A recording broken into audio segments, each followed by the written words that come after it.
24장 50절에서 67절까지입니다.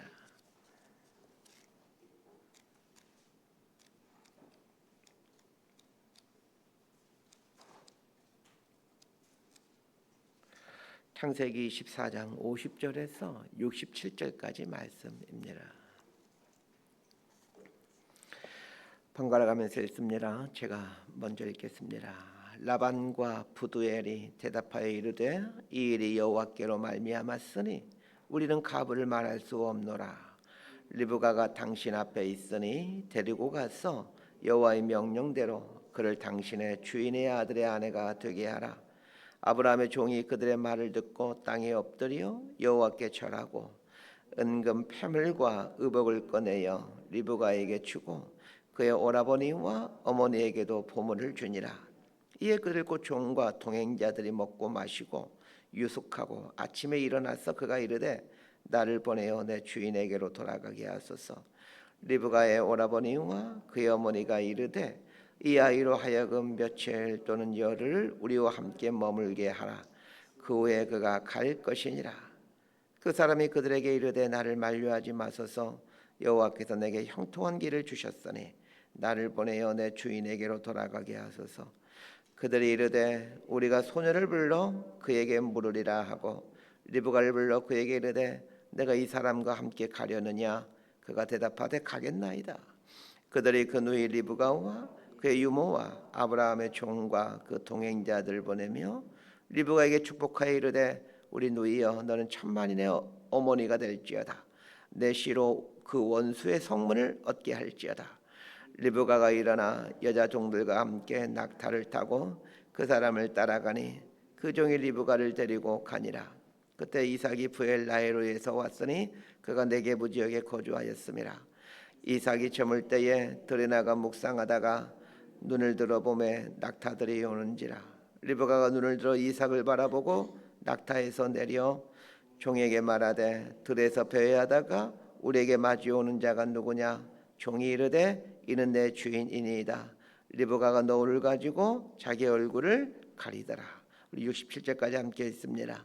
종이 그의 행한 일을 다 이삭에게 아뢰매 이삭이 리브가를 인도하여 그의 어머니 사라의 장막으로 들이고 그를 맞이하여 아내로 삼고 사랑하였으니 이삭이 그의 어머니를 장례한 후에 위로를 얻었더라. 아멘. 창세기 24장부터 67절까지는 이삭이 결혼하는 이야기입니다. 이삭이 결혼한 장면을 이렇게 길게 다루는 것은 여기에 깊은 의미가 있기 때문에 그렇습니다. 이것은 결혼이 중요하기 때문이기도 하지만 이삭과 리브가의 결혼을 통해 우리에게 해주는 메시지가 있기 때문입니다. 첫 번째로 우리에게 주는 메시지는 하나님이 우리 삶을 친밀하게 간섭하시고 인도하신다는 것입니다. 아브라함의 종인 엘리에셀이 리브가를 만나는 과정들을 살펴보십시오. 하나님께서 아주 세밀하게 인도해 가고 있다는 것을 보게 됩니다. 그렇습니다. 하나님은 우리 인생을 세밀하게 인도하시고 간섭하고 계십니다. 우리가 해야 될 일은 이 세밀하게 인도하시는 하나님의 음성을 듣고 순종하며 사는 것입니다. 두 번째로 주는 메시지는 결혼을 위해서 우리가 준비해야 될 것이 무엇인가를 알려줍니다. 왜 리브가가 이삭의 아내로 선택이 됩니까? 그녀의 깊은 마음 때문입니다. 리브가는 마음이 아주 깊은 여자였습니다. 다른 사람의 필요를 볼 줄 아는 사람이었고 다른 사람을 아주 기쁨으로 섬기는 여성이었습니다. 이 24장 중반부에 보게 되면 신부가 무엇을 준비해야 될지를 말해주고 있습니다. 오늘 본문을 통해서는 신랑이 뭘 준비해야 될지를 말해주고 있습니다. 결혼은 준비가 되어야 하는 겁니다. 나이가 찼기 때문에 결혼해서는 안 됩니다. 준비를 한 다음에 결혼해야 됩니다. 사람들은 혼수 준비를 하죠. 그러나 혼수 준비는 중요한 게 아닙니다. 진짜 중요한 것들이 있는데 사람들은 그걸 중요하게 여기질 않습니다. 이삭과 리브가 결혼을 통해 우리에게 해주는 세 번째 메시지는 엘리에셀이라는 종을 통해서 해줄 말이 있기 때문입니다. 이 엘리에셀이라는 종은 우리가 하나님께 쓰임받는 삶을 사는 아주 중요한 원칙 몇 가지를 알려주고 있습니다. 엘리에셀은 자신이 종이라는 사실을 한시도 잊지 않은 사람입니다. 두 번째는 엘리에셀은 자신의 사명을 한시도 잊지 않은 사람입니다. 자신이 종이라는 사실을 그리고 부여된 사명을 잊지 않는다라면 성실하게 인생을 살아갈 수 있습니다. 종의 자세를 갖고 사명을 이루기 위해 성실하게 인생을 살아가는 사람은 반드시 귀하게 쓰임받게 됩니다. 종이라는 자신의 신분, 또 자신에게 맡겨진 사명, 이 사명을 이루기 위한 성실함, 이 세 가지를 잊지 않고 산다라면 그 사람은 정말 귀하게 쓰임받습니다. 주변에 귀하게 쓰임받는 사람들이 이렇게 곰곰이 생각해 보면 이 세 가지가 아주 분명한 사람들입니다. 내가 하나님의 종이라는 사실을 늘 기억하고 삽니다. 나에게 부여된 사명이 무엇인지를 잊지 않고 사는 겁니다. 그러기에 성실하게 살아갈 수가 있는 겁니다. 자, 50절 말씀 함께 보도록 하겠습니다. 시작. 라반과 부두엘이 대답하여 이르되 이리 여호와께로 말미암았으니 우리는 가부를 말할 수 없노라. 엘리에셀의 말을 듣고 리브가의 오라비인 라반과 아버지인 부두엘은 하나님께서 작정하신 일이라는 것을 깨닫게 됩니다. 하나님께서 행하신 일이라는 것을 깨닫게 되면 순종할 수 있게 됩니다. 이삭이 40살에 결혼을 합니다. 리브가는 이때 몇 살이었을까요? 알 수는 없습니다. 여러 가지 정황을 봤을 때 리브가는 10대 소녀였을 것이 틀림이 없습니다. 이삭이 40세에 결혼하고 60세에서 야곱을 낳습니다. 이삭의 아들이 야곱이 한 60살 되었을 때에 외삼촌 라반의 집으로 도망가게 됩니다. 그런데 그때 라반의 딸들이 시집갈 나이가 되었습니다. 야곱이 레아와 라헬과 결혼할 때는 리브가가 이삭에게 시집온이 최소 한 7, 80년이 지났을 때입니다. 그런데 그때 리브가의 오라버니인 라반에게 시집갈 만한 딸들이 있었다는 것을 감안해 보면 리브가가 시집갈 때 나이를 추측할 수 있게 됩니다. 리브가가 시집갈 때 나이를 아무리 많이 잡아도 20살 이상이 넘기가 쉽지 않습니다. 자, 그렇다면 여기서 아주 재미있는 상상을 해보게 됩니다.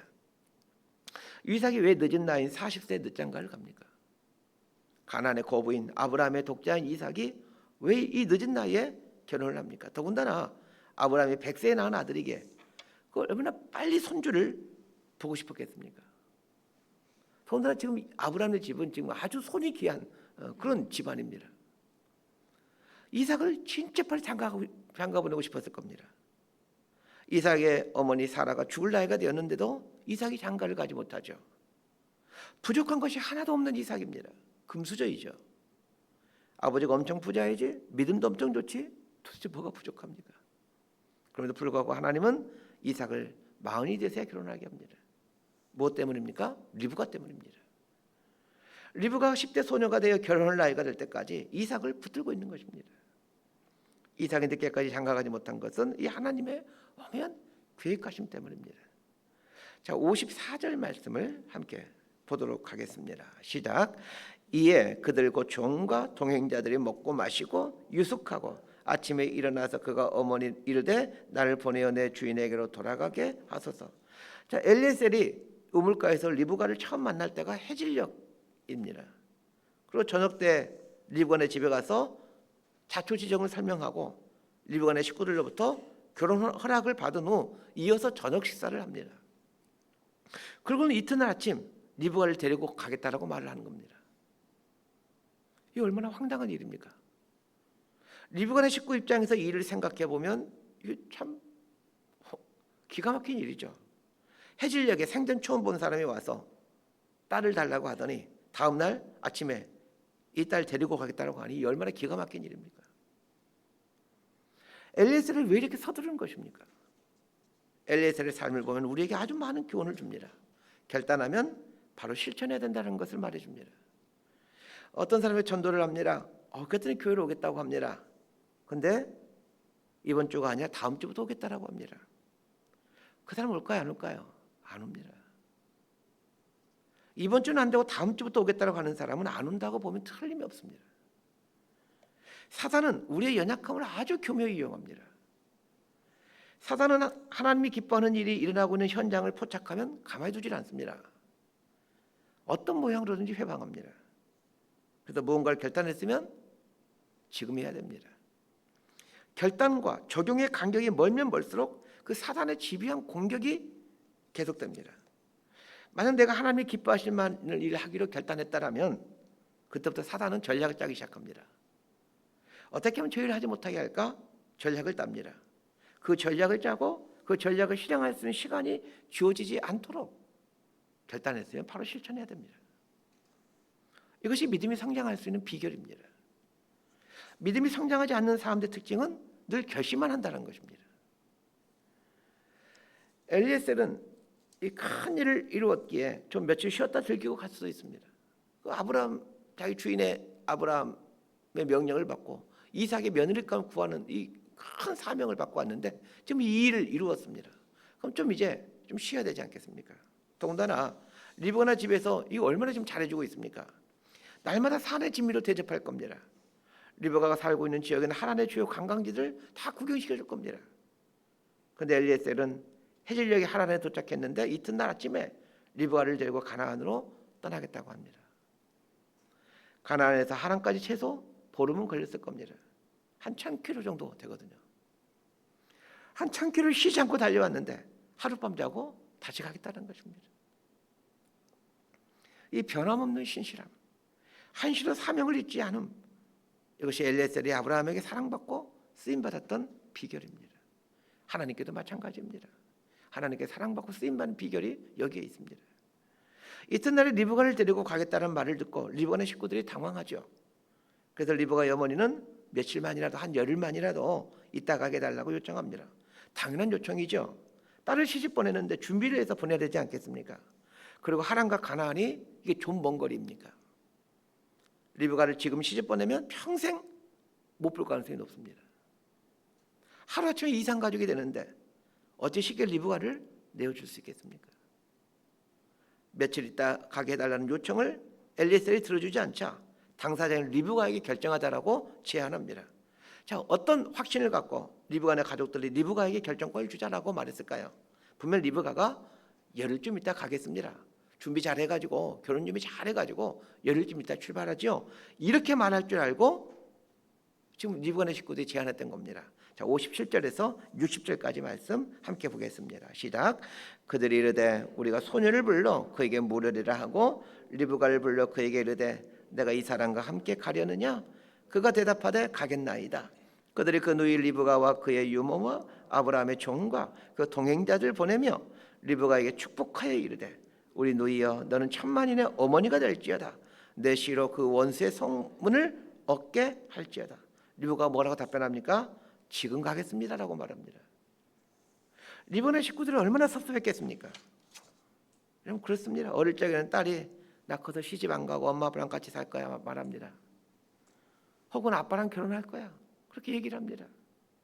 그거 다 거짓말입니다. 막상 시집 갔더니 뒤도 안 돌아보고 갑니다. 제가 위에서 리브가의 나이가 몇 살쯤이라고 말씀드렸습니까? 한 10대 소녀였을 거라고 말씀드렸습니다. 리브가는 10대 소녀였지만 아주 당찬 여인이었습니다. 하나님의 눈이 정확했습니다. 리브가는 천만인의 어미가 될 자격이 충분히 있는 여인이었습니다. 나이는 비록 어렸지만 결단력이 있었고 믿음의 용기가 있는 여인이었습니다. 리브가가 이삭과 결혼하기 위해 가나안 땅을 떠난 것을 묵상해 보면 신앙생활이라는 게 이런 거구나를 알게 됩니다. 신앙생활이란 결단하고 떠나는 것입니다. 결단과 떠남이 없는 신앙생활은 믿음이 자라지 않습니다. 리브가가 천만인의 어미로 축복받은 이유는 그녀가 결단하고 떠났기 때문입니다. 결단하고 떠나면 처음에는 고생합니다. 그러나 거기에는 아주 놀라운 일이 예비되어 있습니다. 저희 부부가 큰아이 임신한 상태에서 홍콩으로 떠났습니다. 처음에는 고생하죠. 뭐 말이 잘 통합니까? 아는 사람이 있습니까? 그러나 떠나고 나니까 놀라운 일들이 예비되어 있습니다. 교회를 개척하기 전 이전 교회에서 아무것도 없이 떠나게 되었습니다. 심지어 퇴직금도 없이 그냥 교회에 나왔습니다. 떠나면 고생입니다. 그러나 떠나야 하나님께서 놀라운 일을 예배해 놓으셨다는 것을 삶으로 경험하게 됩니다. 떠나는 삶을 살면서 배우는 것이 있습니다. 떠나니까 믿음이 좋아지게 된다는 것입니다. 한 치 앞도 안 보이니까 하나님을 붙들게 됩니다. 떠나지 않을 때는 나를 지켜주고 있던 것들을 붙들고 삽니다. 경제적인 안정, 관계를 맺고 있는 사람들, 내가 있던 내 자리, 떠나지 않을 때는 이런 것들이 내 삶의 중요한 것들로 다가왔기에 이런 것도 붙들고 살아갑니다. 그러나 떠나면 하나님이 중요한 분으로 다가오게 됩니다. 하나님이 내 삶의 중요한 분으로 오시게 되면 그때부터 인생은 다이나믹하고 새로운 차원의 삶을 살게 됩니다. 과거의 삶이 아니라 미래의 삶을 살게 됩니다. 떠나지 않으면 살아도 미래를 사는 게 아닙니다. 떠나지 않으면 과거를 살 뿐입니다. 리브가가 떠나는 순간 그때부터 리브가의 인생은 천만인의 어미로, 그 10대 소녀가 천만인의 어미로 새로운 인생이 되어 살아갑니다. 반면에 리브가가 떠나지 않았다면 그녀는 여전히 하란의 시골 처녀로, 물기는 처녀로 살아가게 되었을 것입니다. 자, 62절에서 67절까지 말씀 함께 보겠습니다. 시작. 그때 이삭이 부엘라엘에서 왔으니 그가 네게부 지역에 거주하였습니다. 이삭이 저물 때 들에 나가 묵상하다가 눈을 들어보매 낙타들이 오는지라. 리브가가 눈을 들어 이삭을 바라보고 낙타에서 내려 종에게 말하되 들에서 배회하다가 우리에게로 마주오는 자가 누구냐? 종이 이르되 이는 내 주인이니이다. 리브가가 노를 가지고 자기 얼굴을 가리더라. 종이 그 행한 일을 다 이삭에게 아뢰매 이삭이 리브가를 인도하여 그의 어머니 사라의 장막으로 드리고 그를 맞이하여 아내로 삼고 사랑하였으니 이삭이 그의 어머니를 장려한 후에 위로를 얻었더라. 이제부터 본격적으로 이삭이 등장합니다. 엘리에셀이 리브가를 데리고 이삭에게로 올 때 이삭이 뭘 하고 있었습니까? 들에 나가 묵상하고 있었다. 이렇게 말하고 있습니다. 여기서 말하는 이 묵상이라는 단어는 수와흐라는 단어인데 수와흐라는 이 단어의 뜻은 기도하다, 얘기하다 이런 뜻의 단어입니다. 이삭은 자신의 아내가 될 사람을 위해 기도하고 있었던 것입니다.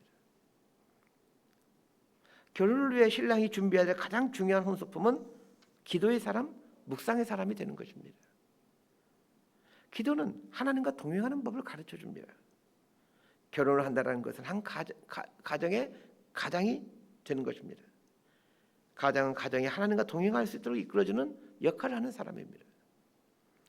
가장이 기도의 사람이면 가정은 형통할 수밖에 없습니다. 이삭의 삶이 평탄하고 형통했다는 것은 그가 묵상의 사람, 기도의 사람이었기 때문입니다.